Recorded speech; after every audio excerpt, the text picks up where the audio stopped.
दुर्गा देवी ने ठान लिया था कि वह किसी भी कीमत पर अपने बेटे अर्जुन का घर टूटने नहीं देंगी, चाहे इसके लिए उन्हें कोई कठोर कदम ही क्यों न उठाना पड़े। कहानी की शुरुआत उनके उसी मास्टर स्ट्रोक से होती है जब वह पूरे घर में ऐलान कर देती हैं कि उन्होंने अर्जुन के लिए लड़की पसंद कर ली है और उसकी शादी इसी हफ्ते होगी। यह सुनकर अर्जुन सन्न रह जाता है, लेकिन माँ के दबाव और अहाना को जलाने के लिए वह बनावटी मुस्कान के साथ हाँ कह देता है। यह खबर जब श्रुतो मामा के जरिए अहाना तक पहुँचती है तो उसका दिल टूट जाता है, पर वह खुद को संभालती है। तभी मामा उसे बताते हैं कि उन्होंने भी उसके लिए एक बढ़िया लड़का ढूंढ लिया है और चाहे तो उसकी शादी करवा सकते हैं। मार्केट में जब अहाना की मुलाकात अर्जुन से होती है तो वह ताना मारते हुए कहती है कि जैसे वह दूसरी शादी करके उसे नीचा दिखाना चाहता है, वैसे ही उसके लिए भी एक अच्छा जीवन साथी तय हो चुका है और उसकी शादी भी उसी दिन है जिस दिन अर्जुन की। इसके साथ ही जलन का खेल शुरू हो जाता है जो दोनों को अंदर तक हिला देता है। सगाई के दौरान दुर्गा देवी अर्जुन के साथ एक किराए की दुल्हन बिठाती है और श्रुतो मामा अहाना के साथ एक नकली दूल्हा। वह नकली मंगेतर जानबूझकर अहाना के करीब आने की कोशिश करता है, जिससे अर्जुन का खून खौल उठता है। दरअसल दुर्गा देवी और श्रुत मामा ने पूरा प्लान ऐसा बनाया था कि दोनों नकली रस्में किसी और के साथ करेंगे, लेकिन शादी एक दूसरे से ही होगी। असली ट्विस्ट तब आता है जब अर्जुन के घर हल्दी की रस्म शुरू होती है और अहाना भी श्रुत मामा के साथ वहां पहुंच जाती है। हल्दी का थाल गलती से उछलकर अहाना पर गिर जाता है और मोहल्ले की महिलाएं इसे कुदरत का इशारा मानती हैं कि दूल्हे की हल्दी पहली पत्नी को लग गई। अर्जुन अहाना के पास दौड़ कर आता है और पल भर को सब भुला देता है, पर तभी पीसी मोनी आकर इसे अपशगुन बताती है और अहाना गुस्से में वहां से चली जाती है। शादी से एक रात पहले दोनों अपनी अपनी यादों में टूट जाते हैं। अर्जुन अपने कमरे में अहाना की याद में बेहाल होकर रोता है और अहाना अपनी पुरानी शादी का एल्बम देखकर बिखर जाती है।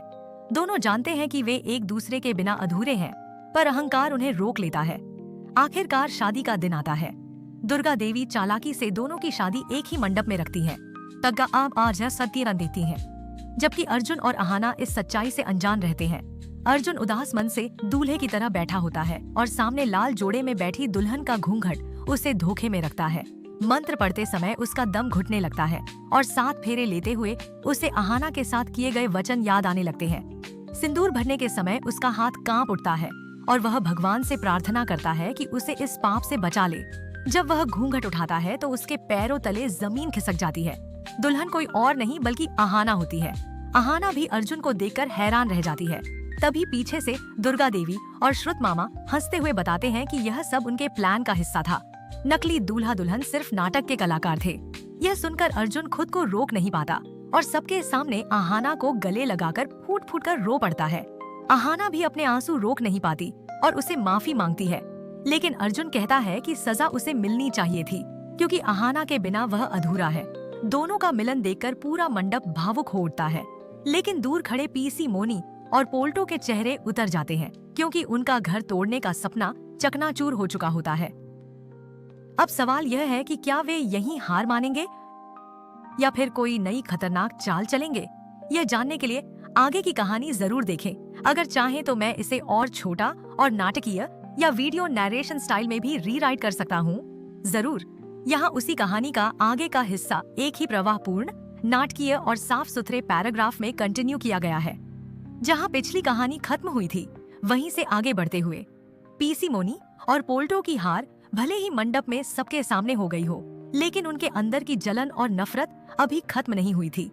जैसे ही सब लोग अर्जुन और अहाना के मिलन का जश्न मना रहे थे, पीसी मोनी पोल्टो को एक तरफ ले जाकर कहती है कि अभी खेल खत्म नहीं हुआ है।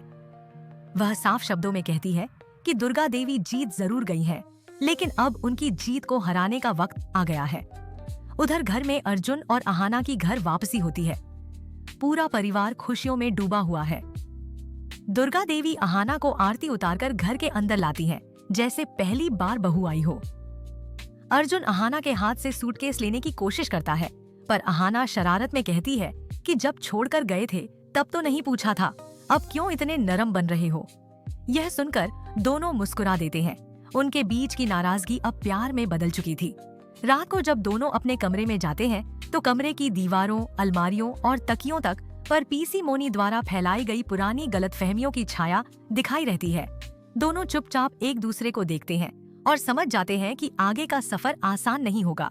अर्जुन अहाना से कहता है कि वह चाहे जो भी हो जाए अब कभी उससे दूर नहीं होगा।